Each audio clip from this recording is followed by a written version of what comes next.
యాకోబు యాకోబు పత్రిక, యాకోబు రాసిన పత్రిక మొదటి అధ్యాయము, యాకోబు రాసిన పత్రిక మొదటి అధ్యాయము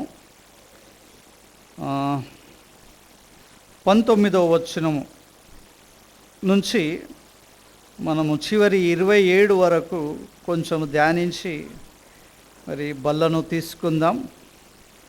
యాకోబు ఏం రాస్తాడంటే, నా ప్రియ సహోదరులారా, మీరీ సంగతి ఎరుగుదురు గనుక ప్రతి మనుషుడు వినుటకు వేగిరపడును, మాటలాడుటకు నిదానించువాడును, కోపించుటకు నిదానించువాడునై ఉండవలెను. ఎందుకనగా నరుని కోపము దేవుని నీతిని నెరవేర్చదు. ఎందుకనగా నరుని నీతి అంట నరుని కోపం అంట ఏం నెరవేర్చదంట?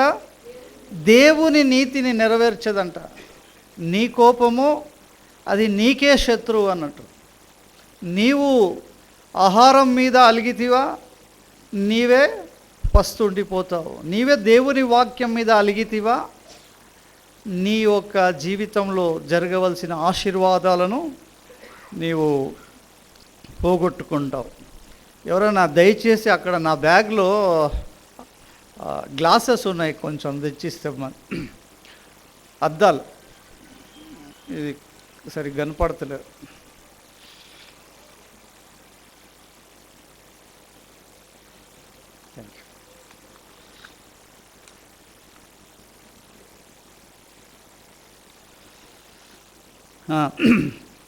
ఏమంట, మనుష్యుని కోపం ఎప్పుడు కూడా దేవుని నీతిని నెరవేర్చదట. అందుచేత సమస్త కల్మషమును విర్రవీగుచున్న దుష్టత్వమును మాని, ఏంటంట, సమస్త విధమైన కల్మషం మానాలంట. మనం ఏంటంట, అనేకమైన కల్మషంలు మనలో ఉంటాయి. ఒకరంటే ఒకరు పడదు, పైకి బాగానే కనపడతాం కానీ ఒకరంటే ఒకరిని ద్వేషిస్తాం. కొందరు విశ్వాసులకు పాస్టర్ అంటే పడదు, కొందరి పాస్టర్లకు కొందరు విశ్వాసులన్నా పడదు, కొందరికి సంఘ పెద్దలంటే పడదు, సంఘ పెద్దలకు మరికొందరు విశ్వాసులన్నా పడదు. ఇక్కడ మన లాంగ్వేజ్ మాట్లాడుతున్న సంఘపు లాంగ్వేజ్, బయట ప్రపంచం లాంగ్వేజ్ మనకు అవసరం లేదు. కానీ సమస్తమైన ఏముంటుందంట, మనలో కల్మషం ఉంటుందంట. ఒక సహోదరుడు వాక్యం చెప్తే ఒకరికి ఇష్టం ఉండదు, ఒకరు పాట పాడితే మరొకరికి ఇష్టం ఉండదు, మరొక కార్యం చేస్తే మరొకరికి ఇష్టం ఉండదు. ఎందుకంటే మనలో మనకే భేదాభిప్రాయాలు ఉంటాయంట. అనేక భేదాభిప్రాయాలు మనలో మనకే ఉంటూ ఉంటాయి. అందుకే పరిశుద్ధుడైన పౌలు మాట్లాడతాడు. ఏమంటాడంటే, 1 కొరింథీ పత్రిక 3వ అధ్యాయంలో ఒకసారి చూద్దాం రండి.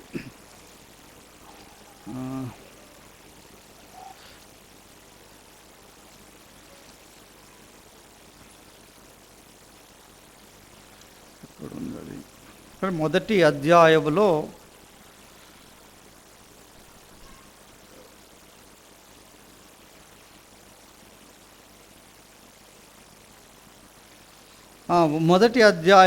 10వ వచనంలో పరిశుద్ధుడైన పౌలు ఏమంటాడంటే, సహోదరులారా, మీరందరూ ఏకభావముతో మాట్లాడవలెననియు, మీలో కక్షలు లేక ఏక మనసుతోనూ ఏకతాత్పర్యముతోనూ మీరు సన్నద్ధులై ఉండవలెననియు మన ప్రభువైన యేసుక్రీస్తు పేరట మిమ్మును వేడుకొనుచున్నాను. ఏమంటాడు పౌలు? ఆల్రెడీ కొరింథీ సంఘంలో పౌలుకి అనుభవం ఉంది. సంఘము నడుస్తుంది దేవుని పేరట, క్రీస్తు సంఘమే. కానీ వారిలో అందరిలో ఏకభావము లేదు, ఏక మనసుతో వారు దేవుని ఆరాధించడం లేదు. వారిలో కక్షలున్నాయి, వారిలో ఏక మనసు లేదు, వారిలో ఏక తాత్పర్యము కూడా లేదు. వారందరూ ఏదో దేవుని సంఘంలో మేమంతా ఒకటిగా ఉంటున్నాం అన్నట్టున్నారు. కానీ వారి మనస్సులో కక్షలున్నాయి, వారి మనస్సులో భేదాలున్నాయి, వారి మనస్సులో మరి ప్రభువుని ఆరాధించటానికంటే కూడా పాలిటిక్స్ చాలా ఎక్కువగా ఉన్నది. కనుక ఏమంటున్నాడు, ఏకతాత్పర్యముతోనూ మీరు సన్నుద్ధులై ఉండవలెననియు మన ప్రభు అయిన యేసుక్రీస్తు పేరట మిమ్మును వేడుకొనుచున్నాను అని తర్వాత విషయాలు మీరు చదువుకోండి. కానీ ఆ రకంగానే ఇక్కడ ఏమంటున్నాడు దేవుని వాక్యము, యాకోబు కూడా ఆ విధంగానే రాస్తున్నాడు. సమస్త విధమైన కల్మషము హృదయము నుంచి మానేయాలి. ఒకవేళ ఒక సహోదరుడు నచ్చకపోయినా నీవు దేవునికి అప్పగించుకోవాలి. నీ మనసులో ఏమి కూడా పెట్టుకోకూడదు. అతని కొరకు, ఆ సహోదరి కొరకు, ఆ సంఘ పాస్టర్ కొరకు, లేక ఆ విశ్వాసి కొరకు, ఆ సంఘ పెద్ద కొరకు నీవు దేవునితో మొరపెట్టాలి, ప్రార్థన చేయాలి. నీలో కల్మషము, విర్రవీగుచున్న దుష్టత్వము ఉండకూడదు. ఏంటండి, సమస్త విధమైన దుష్టత్వము మన హృదయములో ఉండకూడదు, మానివేయాలి. కక్షలు, భేదలు, మతతలు, అల్లరి, కాముకత్వము. మరి యేసు ప్రభు చెప్పినాడు కదా, మనుష్యుని హృదయంలో నుంచి ఏమేమి వస్తాయంట? ఈ చెడు అంతా మనుష్యుని హృదయంలోనే ఉంటుంది. ఈ చెడుకంత కారణం ఏంటి? ఒకరినొకరు చంపుకుంటున్నాం, ఒకరినొకరు దోచుకుంటున్నాం, ఒకరినొకరు హింసించుకుంటున్నాం, ఒకరినొకరు అసహించుకుంటున్నాం. ఈ ప్రపంచంలో ఎన్నో ప్రాబ్లమ్స్ అన్నీ ఎందుకు పుట్టుకొని వస్తున్నాయి, ఎందుకు ఉన్నాయంటే ఒక మనిషిని ప్రేమించడం లేదు. యేసుక్రీస్తు ప్రభువారు చెప్పాడు, నిన్ను వలె నీ పొరుగువాన్ని ప్రేమించమన్నాడు ఆయన. నిన్ను వలె నీ భార్యను ప్రేమించు, నీ పిల్లలను ప్రేమించమనలే. ఇతరులను కూడా ప్రేమించు. వారిని ఎలాగో ప్రేమిస్తావు నువ్వు. నీ భార్యను ప్రేమిస్తావు, నీ పిల్లను ప్రేమిస్తావు, నీ కుటుంబాలను ప్రేమిస్తావు, దేవుడికి తెలుసు. అందుకే ఆయన అన్నాడు, నిన్ను వలె నీ పొరుగు వారిని కూడా ప్రేమించమన్నాడు. వారి కష్టంలో ఉంటే, వారి దుఃఖంలో ఉంటే, వారి ఇబ్బందిలో ఉంటే వారిని పరామర్శించమన్నాడు. శిష్యులతో ఆయన అంటాడు, నేను ఆకలి ఉంటిని, మీరు నాకు ఆహారం ఇవ్వలేదు. నేను దాహంగా ఉంటిని, మీరు నాకు దాహం ఇవ్వలేదు. నేను బట్టలు లేకుండా ఉంటిని, మీరు నాకు బట్టలు ఇవ్వలేదు. నేను జైల్లో ఉంటిని, మీరు నన్ను పరామర్శించలేదు. అంటే వారు శిష్యులు వచ్చి ఆశ్చర్యంతో అంటారు, ప్రభా నువ్వు ఎప్పుడు ఆకలిగా ఉంటివి, ఎప్పుడు దిగంబరిగా ఉంటివి, ఎప్పుడు కష్టంలో ఉంటివి, ఎప్పుడు దుఃఖంలో ఉంటివి, ఎప్పుడు జైల్లో ఉంటివి అని అడిగినప్పుడు యేసు ప్రభు ఏమన్నాడంటే, నేను కాదు,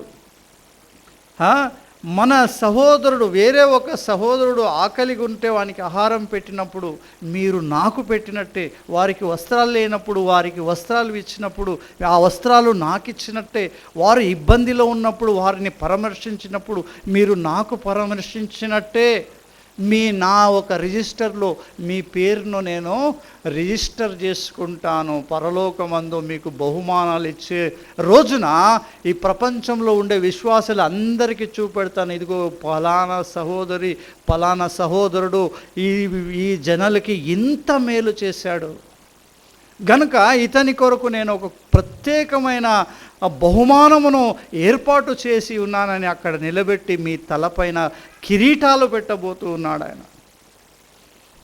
కనుక ప్రభువునందు ప్రియమైన దేవుని బిడ్డలారా, చాలా చక్కటి మెసేజ్ పాస్టర్ గారు చెప్పారు. ఇలాంటి మెసేజ్లు సాధారణంగా రావు, దేవుడు ప్రేరేపిస్తే మాత్రమే వస్తాయి. అది చాలా ఎక్స్పీరియన్స్ నాకున్నది. మనం ఎంత ప్రయత్నం చేసి మంచి మెసేజ్ చెప్పాలి, ఈరోజు విశ్వాసులను కదిలించాలని ప్రయత్నం చేస్తాం మేము, కానీ అది కుదరదు. కొన్నిసార్లు దేవుడే ఏ ప్రేరేపణ ఏమంటారు సిద్ధపాటు లేకున్నా దేవుడే ప్రేరేపించేస్తాడు. అప్పుడు ఇగో ఇక్కడ చెప్పు ప్రభా, ఇది నాకు తెలియదు కదా అంటే, అగో అక్కడ జెరెమియా గ్రంథానికి పో, అక్కడ ఈ వాక్యం రాసి ఉంది ప్రభా, ఇక్కడ ఇట్లుంది కదా అంటే, ఇగో దీనికి కనెక్టివిటీ అక్కడ ఎజెకియల్లో ఉంది, పో చెప్పు, ఈ వాక్యం చెప్పు అని అద్భుతంగా దేవుడు ప్రేరేపిస్తాడు. కొన్నిసార్లు అర్థమే కాదు, ఎట్లా వాక్యం సిద్ధమైపోయిందో కొన్నిసార్లు అర్థమే కాదు. అది దేవుడి ఒక ప్రేరేపణ, దేవుడు నడిపిస్తూ ఉంటాడు. కనుక మనం దేవుని వాక్యానికి ఎంతో విలువ ఇవ్వవలసిన అవసరం ఉంది. దేవుని వాక్యాన్ని గుర్తుపట్టాలి. మనం ఆత్మతోని వస్తున్నప్పుడు ఆ వాక్యం ఎంతో ఆసక్తిగా మనము వినవలసిన అవసరం ఉంది. ఏమంటున్నాడు? అందుచేత సమస్త కల్మషమును విర్రవీగుచున్న దుష్టత్వమును మాని లోపల నాటబడి మీ ఆత్మలను రక్షించుటకు శక్తిగల వాక్యమును సాత్వికమైన మంచి మనసుతో అంగీకరించుడి అంటున్నాడు. ఎటువంటి వాక్యం అంటే ఇది? ఈ వాక్యం ఎటువంటిది? మీ ఆత్మలను కూడా రక్షించుటకు సామర్థ్యము గలది ఇది ఈ వాక్యము. ఏమండి, అంతకుముందు పోయిన వారం ఎక్కడో ప్రసంగం చేసిన ఏంట, మీ విశ్వాసమునకు కలుగు ఫలము ఆత్మరక్షణను పొందుచు శక్యమును మహిమను యుక్తమైన సంతోషము గలవారై ఆనందించుచున్నారంట. ఈ వాక్యం ఏం చేస్తుందంట? దేవుని వాక్యం ఏం చేస్తాడంటే మన ఆత్మలను రక్షించటానికి కూడా దీనికి శక్తి కలిగి ఉంది. ఎప్పుడైతే ఒక వ్యక్తి దేవుని వాక్యాన్ని ఆసక్తిగా వింటాడో, ఎవరైనా బోధిస్తూ ఉంటే ఆసక్తిగా విని ఆ వాక్యం విషయం ఇది నిజమా, ఇది సత్యమా, దీనిలో ఎంత నిజం ఉందనే ఆలోచన ఆ వ్యక్తికి వచ్చినప్పుడు దేవుడు ఆ వ్యక్తి విషయంలో కార్యం చేస్తాడన్నమాట. చాలామందికి వాక్యం చెప్తుంటాం, ఎక్స్పీరియన్స్ బాగుంది, నేను వినరు, అసలు ఎక్కడో ఆలోచిస్తారా, విన్నదేలే, మాకు తెలుసులే, మేమే గొప్పవారములే అన్నట్టుగా మనుష్యులు ప్రవర్తిస్తూ ఉంటారు. కానీ ఏ వ్యక్తి అయితే వాక్యానికి విలువనిస్తాడో ఆ వ్యక్తి యొక్క ఆత్మను దేవుడు రక్షణలోనికి తీసుకొని పోతాడు. ఏమండి, ఈరోజు కొంచెం సువార్త కూడా ఇక్కడ అవసరమేమో అని దేవుడు ప్రేరేపిస్తున్నాడు నాకు. మనం ఎంతకాలము బ్రతుకుతామో మనకేం తెలియదు ఈ లోకంలో. మనం ఎటువంటి వారం అంట? నీటి ఆవిరి వారం అంట. ఏమండి, నీటి ఆవిరి మనం చూస్తుంటాం, కిచెన్లో వంట వండుతుంటాం, అందులో ఉడుకుతున్నప్పుడు కొంచెం ఆవిరి లేస్తుంటుంది. అరే ఏంటి ఆవిరి ఇలా వస్తుందని చూడ్డానికి ప్రయత్నం చేస్తుండే, ఇంతలో కనపడి అంతలో ఆవిరి అయిపోవారి వంటి వారే మీరు. కనబడనటువంటి వారం ఈరోజు ఉన్నాం ఇక్కడ, రేపు ఉంటామో లేమో గ్యారంటీ లేదు మన జీవితాలకు. ఎప్పుడు చచ్చిపోతామో మనకు తెలియదు, ఎప్పుడు ఎవరికి హార్ట్ అటాక్ వస్తుందో తెలియదు, ఎప్పుడు ఎవరు క్యాన్సర్ బారిన పడుతున్నారో తెలుస్తలేదు, ఎప్పుడు రోడ్డు మీద వెళితే యాక్సిడెంట్లు అవుతున్నాయో తెలుస్తలేదు. మన జీవితాలకి జోబులో ఉన్న పెన్నుకు గ్యారంటీ ఉందంట. ఒక ఆయన పాట పాడాడు, నీకు అంగీలో పెట్టుకున్న గుండికి గ్యారంటీ ఉందంట. కానీ మనిషి యొక్క ఏమండి ఈ గుండికి గ్యారంటీ ఇవ్వచ్చు, ఒక సంవత్సరం ఏం కాదు దీనికి, కానీ నాకు గ్యారంటీ ఇచ్చుకోలేను, రేపు ఉంటానో ఉండనో నాకు తెలియదు. ఇటువంటి జీవితాలు మనవి. ఒక ఆయన లోకమంతా సంపాదించుకున్నాడంట, ఒక అలెగ్జాండర్. చాలాసార్లు చెప్తుంటాను కానీ నేను మొత్తం చెప్పాను, కొంచెమే చెప్తా. అలెగ్జాండర్ లోకమంతా గెలిచాడు, ఆయన లోకమంతా సంపాదించుకున్నాడు, ఐశ్వర్యం ఆయనదే, ఆయన అనుభవించందే లేదు. అంత డబ్బు, అంత ఐశ్వర్యం అంతా. ఒక రోజున చచ్చిపోయాడు అతడు. చచ్చిపోతూ తన ఒక సేవకులను పిలిచి, అయ్యా నా సమాధి మీరు ఎలా చేయాలంటే నా 2 చేతులు నా ఒక పెట్టె బయటలో పెట్టి లోకంలో తీసుకొని వెళ్ళాలి మీరు అని చెప్పాడంట. ఆ తర్వాత ఏం చేయాలంటే నాకు వైద్యం ఇచ్చిన డాక్టర్లే మోయాలి నా ఒక పెట్టెని, వేరే ఎవరు మోయకూడదు అన్నాడంట. మూడోది ఏం చెప్పాడంటే నేను సంపాదించిన ఐశ్వర్యంలో రోడ్ల మీద చల్లుకుంటా నా శవాన్ని తీసుకొని పో అన్నాడంట. వాళ్ళకి అర్థం కాలేదు. ఎందుకు ఇలా అంటున్నావంటే, అరే నేను ఈ లోకాన్నే గెలిచాను, లోకాన్ని సంపాదించాను, ఈ లోకమంతా నాదే, నేను అడుగుపెట్టిన ప్రదేశంలో అక్కడ ఉండే రాజులు కానీ ఎవడు కానీ నాకు లొంగని వాడే లేడు. రాజ్యాలను గెలవడానికి పోతుంటే వారే వచ్చి లొంగిపోతున్నారు, రాజా మేము మీకు దాసులము, నీకేం కావాలో తీసుకో, నీవే మమ్మల్ని హేలుకో అంటారు. ఎందుకంటే లేకపోతే చచ్చిపోతారు, చంపేస్తాడు. అంత బలవంతుడు. చచ్చిపోతూ 2 చేతులు బయట పెట్టంటే నేను ఈ లోకంలో సర్వమును సంపాదించుకున్నాను కానీ ఏమీ తీసుకోపోవడం లేదు. ఇది లోకానికి తెలియాలి. లోకంలో ఐశ్వర్యం అంతా ఉట్టిదే, నన్ను బ్రతికించలేకపోయింది అని చెప్పాలి. రెండోది వైద్యులు కొంత మట్టుకే పనిచేస్తారు కానీ ఒక లెవెల్ వచ్చిన తర్వాత వాళ్ళు కూడా చేతులు లేపేస్తారు, ఇక మేమేమీ చేయలేము, తీసుకువెళ్ళిపోండి. మా సహోదరునికి ఇదే జరిగింది. హాస్పిటల్లో ఎంతో సంతోషించినాం మేము. అతనికి మొదటి ట్రీట్మెంట్లో ఎంతో బాగా అయిపోయింది, ఎంతో సంతోషించాం. ఇక్కడ సాక్ష్యం కూడా చెప్పినాం, అరే మా సహోదరుడు. తర్వాత ఏమంటున్నారంటే అతనిలో ఉండే క్యాన్సర్ అనేది మొత్తం బాడీ అంతా స్ప్రెడ్ అయిపోయింది. ఇప్పుడు మేమేమీ చేయలేము. ఎంతకాలం బ్రతికితే అంతకాలం మీరు ఇంటిలో పెట్టుకుని అక్కడైనా సంతోషంగా ఉంటాడు. మళ్ళీ హాస్పిటల్కి తీసుకురాకండి, ఇక్కడ తెచ్చడం వేస్ట్ అంటున్నారు. ఏమండి, ఇటువంటి పరిస్థితులు వస్తున్నాయి ఈరోజు. నాకు, రేపు మీకు, ఇంకొకరికి ఎవరికైనా రావచ్చు. ఈ ప్రాణానికి విలువ అనేది ఇక్కడ లేదు. అదేవిధంగా నలుగురు వైద్యులు, ఎందుకంటే ఆ రోజుల్లో బెస్ట్ వైద్యులు వైద్యం చేశారు అలెగ్జాండర్కు.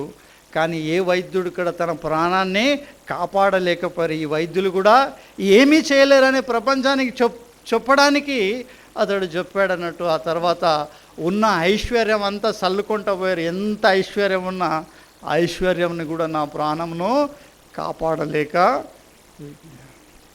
ఈ శరీరము ఈ ఒక ఇంపార్టెన్స్ కాదు. ఈ శరీరం లోపల దేవుడు పెట్టిన దీపం అనే ఆత్మ ఒకటి ఉంది. ఆత్మను నువ్వు సంపాదించుకునే అవసరత నీకు ఎంతో ఉంది.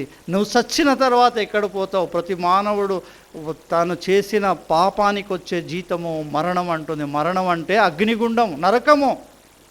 ఏమండి, మరణం అంటే మనం అనుకున్నట్టు చచ్చిపోతున్నాం, ప్రాణం పోయిందిలే, ఆ పాతి పెట్టేస్తారు, అంత సమాధానం నిమ్మలం అంటే లేదు, పొరపాటు చేస్తున్నావు సహోదర సహోదరి, చాలా తప్పు చేస్తున్నావు. నీ ప్రాణము నీ శరీరంలో ఉన్నంత వరకే దాన్ని నీవు కాపాడుకునే ఒక పరిస్థితి నీకున్నది. నీ ప్రాణం పోయిన తర్వాత ఎవరు ఏమీ చేయలేము. ఏమండి, మా సొంత తల్లిగారి విషయంలో నేను ఒక రోజున ప్రార్థన పెట్టుకున్నాను ఇంటిలో. అప్పుడు నాకు తెలియదు, ఇంటిలో ఆమె ఆత్మకు శాంతి కొరకు ప్రార్థన కూటం ఏర్పాటు చేసుకున్నాను. సరే అని మా పాస్టర్ గారు వచ్చారు, అందరూ వచ్చారు, ప్రార్థన కూటం జరుగుతుంది. అతడు మెసేజ్ చెప్పాడు, ఏ మానవుడైనా కానీ బ్రతికున్నంత కాలమే తన ఆత్మను కాపాడుకునే బాధ్యత కలిగి ఉన్నాడు. తన పాపానికి వచ్చే జీతము మరణము. ఒకసారి మానవుడు మరణించాడంటే ఇక ఆత్మకు శాంతి లేదు, ఏది లేదు. ఆ ఆత్మ ఎక్కడ వెళ్తుంది? ఏమంటారు? పాతాళములోనికి వెళుతుంది. విశ్రాంతి లేదు అక్కడ సమాధానం లేదు. చచ్చిపోయిన లాజరు గురించి చదవండి, మీకు చెప్తాడు. పాతాళంలో అతని ఆత్మ వేదన పొందుతుంది. ఇంకా నరకంలో పోలే అతడు, ఇంకా తీర్పు జరగలే. అయినను కూడా అక్కడ పాతాళంలో వేదన చెందుతున్నాడు. ఇక శాంతి లేదు. అగ్ని మంటల్లో మనం చావవలసిన వారమై ఉన్నాం. కనుక యేసుక్రీస్తు ఒక వాక్యము, ఈ లోకంలో అతడు వచ్చి మన అందరి నిమిత్తం ఆయన ఘోరాతి ఘోర సిలువ పైన మరణించడము అదే కారణం. మనందరి శిక్ష తన పైన వేసుకున్నాడు అంటాన.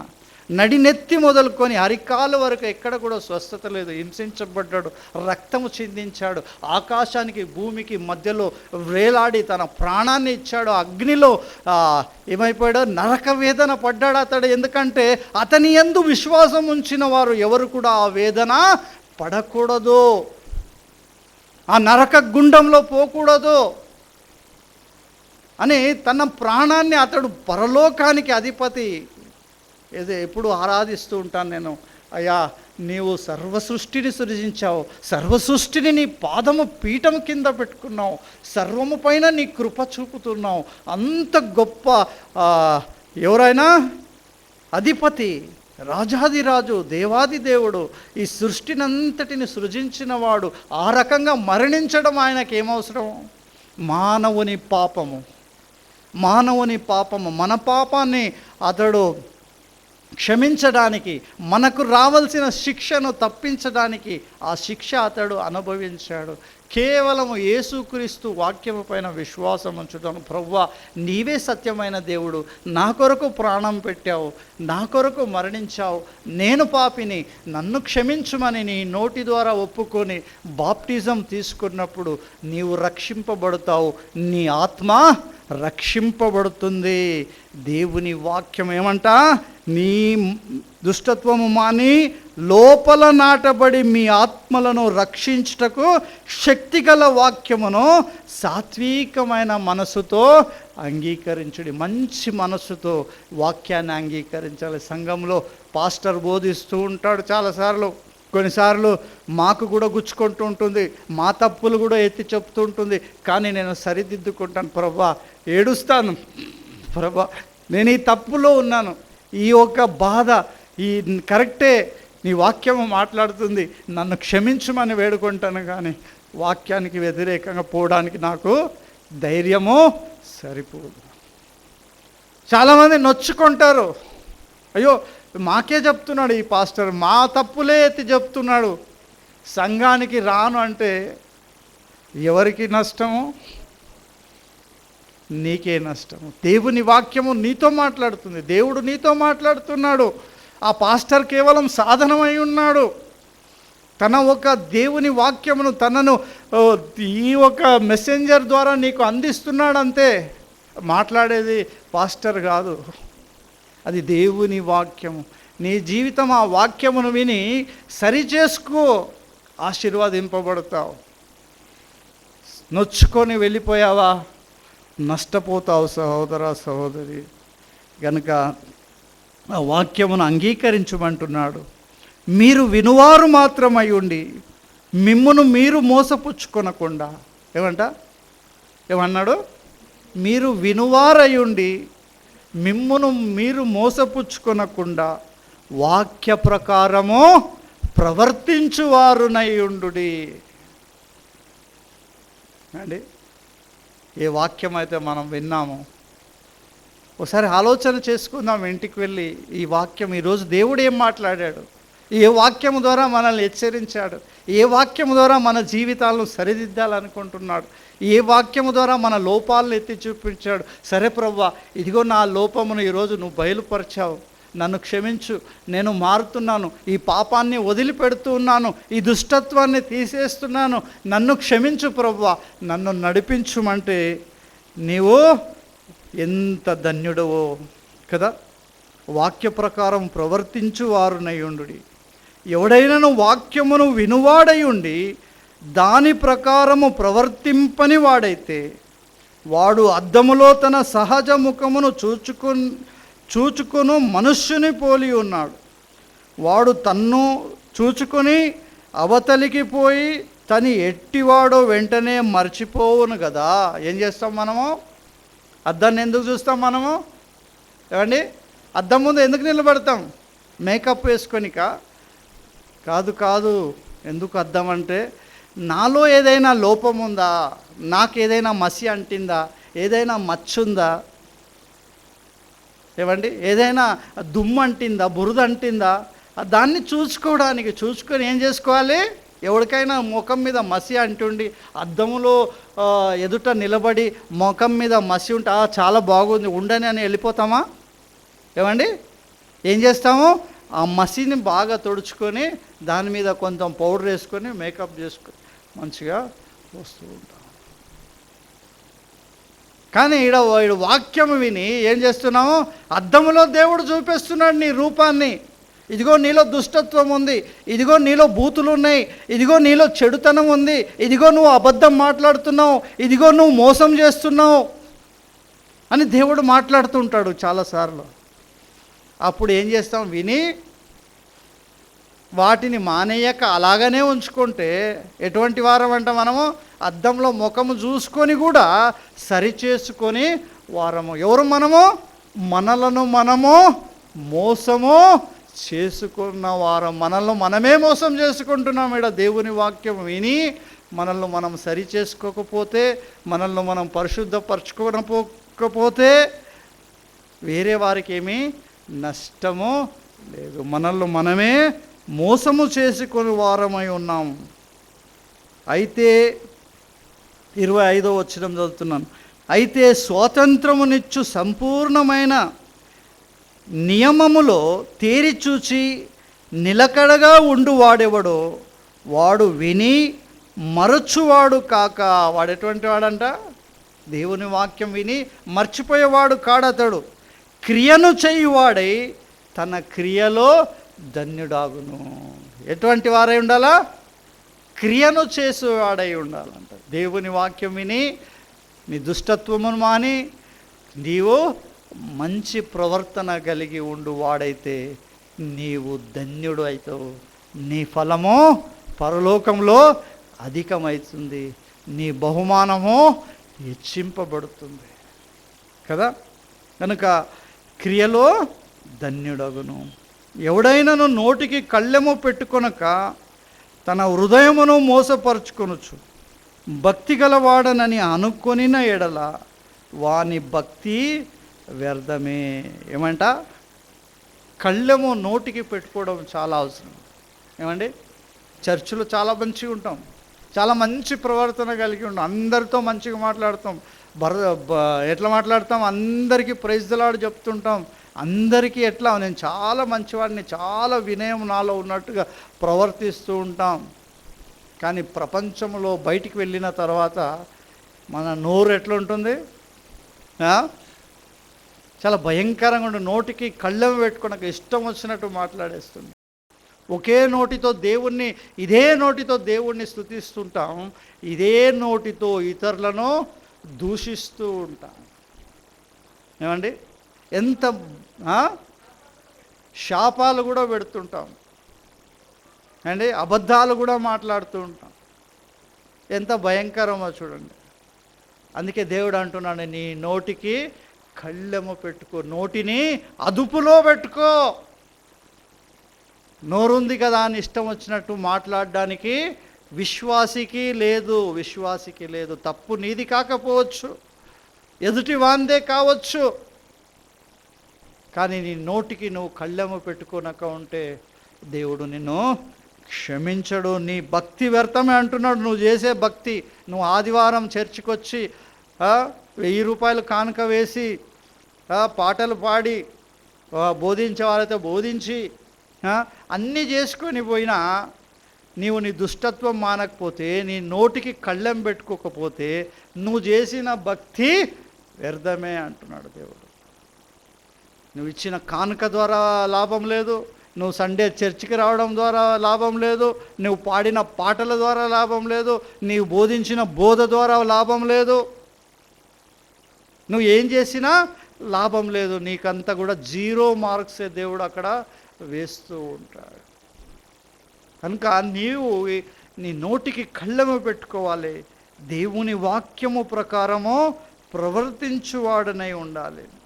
27వ వచనంలో ఏమంటాడంటే, తండ్రి అయిన దేవుని ఎదుట, ఏమండి? తండ్రి అయిన, మంచిగానండి ఇది, తండ్రి అయిన దేవుని ఎదుట పవిత్రమును నిష్కళంకమైన భక్తి ఏదనగా, తండ్రి అయిన దేవుని ఎదుట పవిత్రమును నిష్కళంకమైన భక్తి అంట. నిష్కళంకమైన రిలీజియన్ అని అక్కడ రాసుకున్నాను, కొన్ని బైబుల్స్, ఇంగ్లీష్ బైబుల్లో రిలీజియన్ అని రాయబడింది. నిష్కళంకమైన మతం ఏది? ఏమో 2000 కంటే ఎక్కువ మతాలు ఉన్నాయంట ఈ భూమి పైన. మనకు తెలిసినవి 4-5 మతాలు మనం చెప్పగలుగుతాం, హిందూ, జైను, బుద్ధిజము, ముస్లిము, క్రిస్టియన్, అంతే. కానీ 2000 కంటే ఎక్కువ మతాలు ఈ భూమి పైన ఉన్నాయంట. కానీ ఈ మతాలన్నిటికన్నా నిష్కళంకమైన పవిత్రమైన మతం ఏది? ఏ మతం మంచిది? ఏ మతంలో పోవాలి నేను అంటే దానికి ఏమంటున్నాడంటే, భక్తి ఏదనగా దిక్కులేని పిల్లలను, విధవరాండ్రను వారి ఇబ్బందిలో పరామర్శించుటయు. ఏమండి? పాస్టర్ చెప్పిన మెసేజే ఇక్కడ వస్తుంది. నన్నేం చేయమంటారు? దేవుడు, నేను వేరే మెసేజ్ చెప్దామని ప్రిపేర్ కూడా అయినాను, కానీ దేవుడు ఈ తలంపు ఇచ్చాడు, అక్కడ పోవని. ఇది ఏమండి? ఏదంట? పవిత్రమైన నిష్కళంకమైన భక్తి ఏదంటే, దిక్కులేని పిల్లలను, విధవరాండ్రులను వారి ఇబ్బందిలో పరామర్శించుటయో ఒకటైతే, రెండవది ఇహలోక మాలిన్యమును, ఏమండి, ఇహలోక చెడుతనమును తనకు అంటుకుండా తన్ను తాను కాపాడుకొనుటయునే. ఏమండి? ఏది? ఒకసారి అందరు చెప్పండి. పవిత్రమైన నిష్కళంకమైన భక్తి ఏదనగా చెప్పండి. బైబిల్ చూసి చదివి చెప్పండి, పర్లేదు. దిక్కులేని, సరే నాతో పాటు చెప్పండి, మీకు ఇబ్బంది అవుతున్నా. దిక్కులేని పిల్లలను, విధవరాండ్రులను వారి ఇబ్బందిలో పరామర్శించుటయు, ఇహలోక మాలిన్యము తనకు అంటకుండా తన్ను తాను కాపాడుకొనుటయునే. ఏమండి, ఇది నిజమైన క్రైస్తత్వం అంటే ఇది. ఏమండి, అంతియోకలో మొట్టమొదటిగా శిష్యులు క్రైస్తవులు అనబడిరంట. ఏమండి, అపోస్తుల కార్యం 11:26 ఈ మాట ఉంటుంది. అంతియోకలో మొట్టమొదటిసారిగా శిష్యులు క్రైస్తవులు అనబడిరి. మొట్టమొదటిగా అక్కడ క్రైస్తవ పేరు వాడబడింది. వారు చెప్పుకోలే బయట వెళ్ళి. ఇప్పుడు మనకేంటి, లోకంలో వెళ్ళి చెప్పుకోవాల్సిన అవసరం అవుతుంది. నువ్వు ఎవరంటే నేను క్రైస్తవుడిని, నేను క్రైస్తవురాలిని అని చెప్పుకోవాల్సిన అవసరత మనకుంది. కానీ వాళ్ళు చెప్పుకోలేదు. ఆరంభములో విశ్వాసులు చెప్పుకోలే నేను క్రైస్తవుడని. వారి ఒక ప్రవర్తనను గమనించింది లోకము. అరే, వీరు క్రీస్తులాగా మాట్లాడుతున్నారు, వీరు క్రీస్తులాగా ప్రేమిస్తున్నారు, వీరు క్రీస్తులాగా అందరికీ సహాయం చేస్తూ ఉన్నారు, వీళ్ళు ఎవరో క్రైస్ట్ ఫాలోవర్స్ అని పేరు పెట్టినారంటే వీరు క్రీస్తుని ఫాలోవర్స్, క్రైస్తవులు, క్రిస్టియన్స్ అని ఆ పేరు. క్రీస్తును వెంబడించినందుకు, క్రీస్తులాగా జీవించినందుకు, క్రీస్తులాగా ప్రేమించినందుకు వారికి ఆ పేరు వచ్చింది క్రైస్తవులని. మరి నీ విషయం ఏంటి, నా విషయం ఏంటి? మనము పేరును సొంతం చేసుకున్నాం, కానీ ఆ క్రీస్తులాగా బ్రతకడము మర్చిపోయినాం.